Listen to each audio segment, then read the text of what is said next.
நமஸ்தே பிரவீன் உத்தராத்துக்கு இப்போ நம்ம Kabir K தோஹேல first தோஹே தான் பார்க்க போகிறோம்.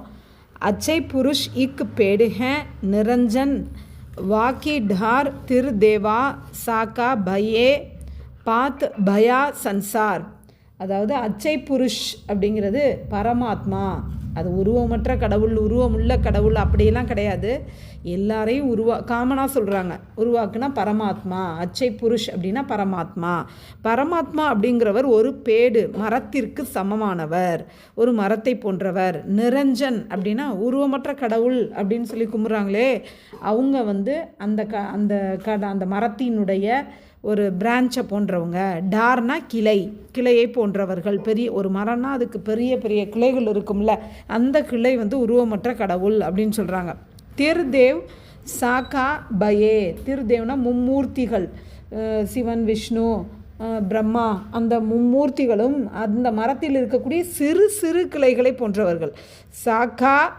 சாக்காங்கையில் சிறு சிறு கிளைகள், டாருங்கையில் பெரிய கிளை. அப்போ அந்த சாக்கா பயேனா இருக்கிறார்கள் அப்படின்னு அர்த்தம். அந்த சிறு சிறு கிளைகளாக இருக்கிறார்கள். பாத் பயா சன்சார். அதனுடைய பாத்துனா அந்த பத்தானா லீவ்ஸ்ன்னு சொல்லுவோம்ல நம்ம, பத்தே, அதை தான் போயம் ஸ்டைலில் பாத் அப்படின்னு சொல்கிறாங்க. பாத் பயா சன்சார்.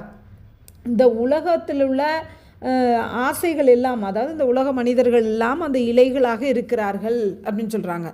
அந்த இலை எப்போ பார்த்தாலும் என்ன செய்யும், பழுத்து உதிர்ந்து போகும், திரும்ப முளைக்கும். அது மாதிரி அந்த கடவுளுங்கிறவங்க நிலையாக இருக்கிறாங்க.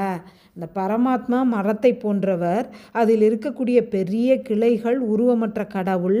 அந்த பெரிய கிளையில் இருக்கக்கூடிய சிறு சிறு கிளைகள் மும்மூர்த்திகள். அதில் இருக்கக்கூடிய இலைகள் மட்டும் மனிதர்கள், உலக ஆசையில் நிறைந்த மனிதர்கள்.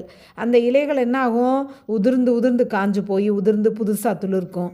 அது மாதிரி தான் நம்ம இறந்து போய் பரமாத்மாட்ட போயிட்டு அப்புறம் நம்ம திரும்ப உருவாகிறோம்ல, அந்த விஷயத்தை தான் கபீர் இந்த மாதிரி சொல்லியிருக்காரு.